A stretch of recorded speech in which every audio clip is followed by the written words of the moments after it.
Beaucoup de choses à dire dans cette demi-finale de Ligue des Champions. Le Borussia Dortmund s'impose 1-0 face au PSG qui nous a pas pondu une bonne performance. On va pas se mentir, il y a beaucoup de joueurs du Paris Saint-Germain qui ne se sont pas gérés et beaucoup de joueurs du Borussia Dortmund qui se sont gérés, pardon. Alors avant de commencer ce débrief, j'ai quelque chose à dire. Randal, Kolo, Muani, mais à quoi tu joues? Non, mais sérieusement, à quoi tu joues? Mais combien il a coûté au PSG, ce mec-là? Combien il a coûté au PSG? Mais il a été nul. Mais son entrée, elle était trop nulle. Mais il a servi à rien, lui. Je suis désolé, je suis pas là pour me moquer, moi, des joueurs du PSG, mais son entrée, mais elle était catastrophique. Son entrée, elle était catastrophique. Clairement, on ne peut pas en vouloir à Luis Enrique d'avoir voulu donner confiance à Randal Kolo Muani. Il l'a dit il y a quelques jours, Randal Kolo Muani est un joueur qui a un fort potentiel. Randal Kolo Muani est un joueur qui a un grand talent. Mais malheureusement, il ne se gère pas. Il se gère pas. Il a dit qu'il avait besoin de reprendre confiance en lui, tout ça, qu'il pouvait prendre de bonnes performances. Mais il ne se gère pas. Là, il a l'occasion dans un grand match de prouver ce qu'il vaut, de prouver son salaire, tout ça. Mais il ne se gère pas. Non, Kolo Muani. Là, ton entrée, elle était pourrie. Là, l'entrée de Kolo Muani, elle était vraiment pourrie. Alors moi, je déteste descendre des joueurs, de dire qu'ils sont nuls, quoi que ce soit. Mais une entrée qui sert à rien. Franchement, c'est l'entrée la plus nulle que j'ai vue depuis que le football existe. Bon, peut-être que j'abuse parce que là, je suis sur le coup du match, tout ça, je sais pas quoi. Mais franchement, Kolo Muani, il s'est pas géré. Il s'est pas géré. En tout cas, j'espère que tout le monde va bien, que vous allez bien, que vous avez passé une bonne soirée devant ce match, que vous avez apprécié ce match de Ligue des Champions, cette Ligue des Champions cette année qui est incroyable. On a droit à des renversements de situation, des retournements de match. Je pense au match du Real face au Bayern qui a été incroyable. D'ailleurs, la vidéo est disponible sur la chaîne si jamais vous voulez la voir. Donc, on part tout de suite maintenant pour ce débrief. Donc, suivez bien jusqu'à la fin de la vidéo. On a donc le Borussia Dortmund qui ouvre le score sur une passe décisive de Schlotterberg, pardon pour la prononciation parce que c'est vrai qu'il y a beaucoup de noms du Borussia Dortmund qui sont un peu compliqués à prononcer et qui fait une passe décisive donc à Füllkrug. Füllkrug d'ailleurs lui c'est même pas Füllkrug, c'est full contact. C'est full contact, t'as l'impression que ce mec il a été entraîné par Dana White, t'as l'impression qu'il s'entraîne avec Cédric Doumbé ou avec Baki parce que franchement tous les ballons qu'il a pris de la tête, c'était pas normal. Tous ces duels aériens qu'il a gagnés, c'était pas normal. Il est vraiment fort dans les duels aériens et ça a beaucoup aidé le Borussia Dortmund à se créer des situations. Donc comme je l'ai dit, Füllkrug qui ouvre le score face à Donnarumma en 1 contre 1. Tu as Marquinhos et Lucas Hernandez qui se sont complètement fait prendre par cette passe et par son appel. Et suite à ça, tu as Lucas Hernandez qui sort malheureusement sur blessure et Beraldo le remplace. Je pense que Lucas Hernandez c'est une blessure qui va être très compliquée. C'est une blessure qui va être très compliquée à remplacer. Un joueur compliqué à remplacer. Il fait de très bons matchs depuis le début de la saison. C'est un des tauliers de cette équipe-là cette saison du PSG qui malheureusement s'est blessé. On ne sait toujours pas à cette heure-ci, alors en tout cas à l'heure où je tourne cette vidéo, si Lucas Hernandez sera de retour pour la confrontation du match retour. Honnêtement, je n'ai pas trop d'espoir là-dessus. Il n'arrêtait pas de se tenir le genou. Ça a été un peu compliqué. Donc, on espère quand même qu'il va s'en remettre. Mais voilà, Füllkrug qui ouvre le score. Donnarumma, malheureusement, n'a pas pu sauver les erreurs qui ont été commises. Mais il s'est rattrapé sur une magnifique frappe de Sabitzer qui honnêtement aurait pu tuer le match. Honnêtement, la frappe de Sabitzer aurait pu tuer le match et ce facilement.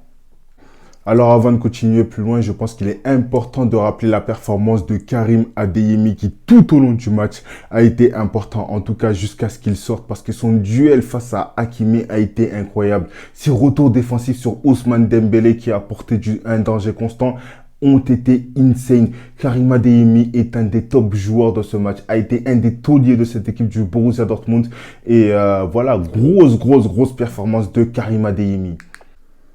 Alors en deuxième mi-temps, tu as le PSG qui va avoir des regrets, qui va même avoir de gros regrets. Je pense notamment à l'action de Kylian Mbappé qui aurait pu ouvrir la marque, mais malheureusement qui a touché le poteau. Et quelques secondes après, également Hakimi, mais qui touche aussi le poteau. Donc voilà, c'est pour ça que je pense que le PSG va avoir des regrets. Et sur ces 5 minutes-là qui sont passées, tu as également une action de Fabien Ruiz qui, sur une tête malheureusement, qu'il a mis à côté, avait l'occasion aussi de se rattraper de son match parce que Fabien Ruiz, waouh, c'était chaud. Fabien Ruiz, c'était dégueulasse. C'était pas bon du tout. C'était pas bon du tout. Alors, Fabien Ruiz, c'est dommage parce que franchement, il sortait quand même de bonnes performances. Il faisait partie de ces joueurs réguliers du Paris Saint-Germain qui faisaient des bonnes performances. Mais là, sur ce match, il se loupe complètement. Il se loupe complètement. Il fait partie des pires flops de ce match, des pires flops de Paris. Fabien Ruiz qui a mis son équipe en danger littéralement. Il n'a pas apporté grand-chose. Il n'a pas apporté grand-chose. Donc voilà, c'est pour ça que je pense qu'il fait partie des pires joueurs de ce PSG-là. Donc voilà, pour revenir après brièvement sur les attaquants du PSG, je trouve que Ousmane Dembélé était quelque peu dangereux. Maintenant, on connaît tous Dembélé, c'est le genre de joueur qui a besoin qui a quand même besoin de beaucoup d'occasions pour avoir un but, pour avoir une passe décisive. En tout cas, c'est le genre de joueur qui va avoir beaucoup de déchets, mais tu dois le laisser en fait. C'est le genre de joueur que tu dois le laisser parce que sur une action, il peut retourner un match. Sur une action, il peut dribbler 3-4 joueurs et faire une passe décisive. Il peut marquer quoi que ce soit. Donc voilà, on connaît les qualités de Dembélé, mais ces qualités parfois peuvent aussi être des défauts. Donc voilà, après en attaque, je trouve que Dembélé a quand même été le joueur le plus décisif. Par contre, en fin de match, il loupe quelque chose. Franchement, il a loupé quelque chose. C'est pour ce genre de moment que tu te dis, Dembélé, dans les grands matchs, dans les moments les plus importants, il peut flop complètement. Alors oui, contre le Barça, il a mis 2 buts au match aller et au match retour. Mais dans tous les cas, sur une saison, il va forcément te coûter à un moment donné. Il va forcément te coûter à un moment donné. Il y aura toujours ce but qui manque. Tu te dis que franchement, il a l'occasion de le mettre. En première mi-temps, il met 2 frappes. Il met 2 frappes. Certes, elles n'ont pas été cadrées. Mais au moins, il a tenté. Par contre, après, sur la passe de Hakimi, il n'avait pas besoin de mettre autant de puissance. Honnêtement, il n'avait pas besoin de viser sur la planète Namek. Il n'avait pas besoin de viser sur la planète Saiyan, les gars. On va pas se mentir. On va pas se mentir. Alors moi, bon, comme le PSG nous a éliminés, ça ne me dérange pas qu'il perde. Ça ne me dérange pas qu'il perde. Donc voilà, je fais ce débrief parce que je suis un passionné de football. Mais Dembélé, tu vois le talent qu'il a, tu le vois très clairement. C'est le joueur le plus dangereux aujourd'hui dans ce Paris Saint-Germain. En tout cas, je parle spécifiquement de l'attaque. De l'attaque. Mbappé qui a su se gérer en deuxième mi-temps. Barcola, j'ai pas trouvé bon en tout cas dans ce match. Mais voilà, je trouve que c'est dommage pour Dembélé. C'est dommage pour Dembélé. Mais bon, en tout cas, lui, c'est le genre de joueur qui aime bien être fort contre ses anciens clubs. Et ça, c'est énervant par contre. Ça, c'est même très, très, très énervant. Bon, en tout cas, bon, on va pas revenir très, très longtemps sur ce débrief. J'espère qu'en tout cas, vous avez passé un bon moment devant ce match. Les gars, n'oubliez pas de vous abonner, de liker, de lâcher un commentaire. Je pense que demain, je sortirai une vidéo sur les tops et les flops de ce match. Comme je l'ai dit, voilà, Karim Adeyemi, pour moi, qui a fait partie des plus grands joueurs de ce match. Je pense notamment aussi à Jadon Sancho qui a été incroyable. Schlotterberg, full contact. Je sais bien que c'est full contact, mais full contact, hein, on va dire, voilà quoi. Donc voilà, je vous souhaite à tous de passer une bonne soirée. Je vous dis à très très bientôt. Donc n'oubliez pas de vous abonner. Ça fait très très très plaisir honnêtement de recevoir du soutien. En ce moment, voilà, je suis quand même assez content. La chaîne est en train de grandir petit à petit. Il y a déjà 75 abonnés. J'ai sorti quelques vidéos.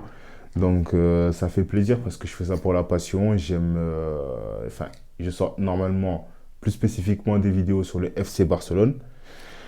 Mais voilà, ça me passionne toujours de parler de foot, surtout depuis que j'ai déménagé. C'est vrai que j'ai pas beaucoup de personnes autour de moi avec qui parler foot. Donc en tout cas, ça me fait plaisir de m'exprimer à travers cette caméra. Donc je vous souhaite à tous de passer une bonne soirée et je vous dis à bientôt.